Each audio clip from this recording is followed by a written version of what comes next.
सांगितलेल्या ठिकाणी दुचाकी पार्क न केल्याने संबंधिताला शिवीगाळ करताना त्रयस्थांनी आपणालाच शिवीगाळ करतो काय असे समजून तरुणावर गवत कापण्याच्या वेळाने वार करून जखमी केले। हा प्रकार देशमुख पाटील वस्ती येथे मंगळवारी 7 जानेवारी रोजी रात्री 10 ते 10:30च्या सुमारास घडला। या प्रकरणी जखमी फिर्यादी सूरज किरण बनसोडे यांनी फिर्याद दिली आहे। अनिल विष्णू माने, प्रदीप विष्णू माने व प्रशांत विष्णू माने, सुनील विष्णू माने सर्व राहणार देशमुख पाटील वस्ती अशी गुन्हा नोंदवलेल्यांची नावे आहे। फिर्यादीत म्हटले आहे की यातील फिर्यादीच्या चुलत्याची दुचाकी MH13 CC 1805 ही फिर्यादीच्या ओळखीचा प्रणव तुकाराम बनसोडे याला फिर्यादीच्या घरासमोर लावण्यास सांगितले। मात्र प्रणव याने दुचाकी फिर्यादीच्या घरासमोर न लावता यातील आरोपींच्या घरासमोर लावली। मंगळवारी रात्री फिर्यादी घरी येत असताना त्यांना दुचाकी नमूद आरोपींच्या घरासमोर पार्क केल्याचे दिसले। प्रणव तिथे नव्हता। फिर्यादी प्रणवला शिवीगाळ करत असताना यातील आरोपींच्या घराच्या बाहेर घेऊन कोणाला शिवीगाळ करतो, आम्ही काय बांगड्या भरल्या आहेत का असे म्हणत फिर्यादीशी वाद घातला। चौघांपैकी एकाने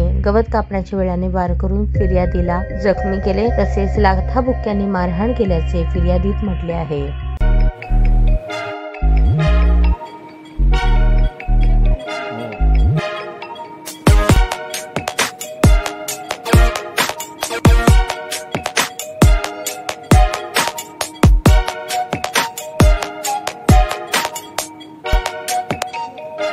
सोलापूर शहरातील सुप्रसिद्ध हॉस्पिटल म्हणजे सेंट्रल मल्टी स्पेशालिटी हॉस्पिटल मागील अनेक वर्षापासून सेवा बजावत आहे। 24 तास इमर्जन्सी सर्व्हिस, मॉडर्न टेक्नॉलॉजी, अनुभवी डॉक्टर्स तसेच अत्याधुनिक तंत्रज्ञान सुविधांनी सुसज्ज स्त्रीरोग प्रसूती विभाग, ऑर्थोपेडिक विभाग, मेडिकल विभाग आणि इतर एकमेव नाव म्हणजे सेंट्रल मल्टी स्पेशालिटी हॉस्पिटल।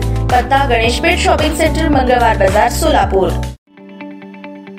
ताज्या बातम्या पाहण्यासाठी प्राईम महाराष्ट्र न्यूज चॅनलला सबस्क्राईब करा।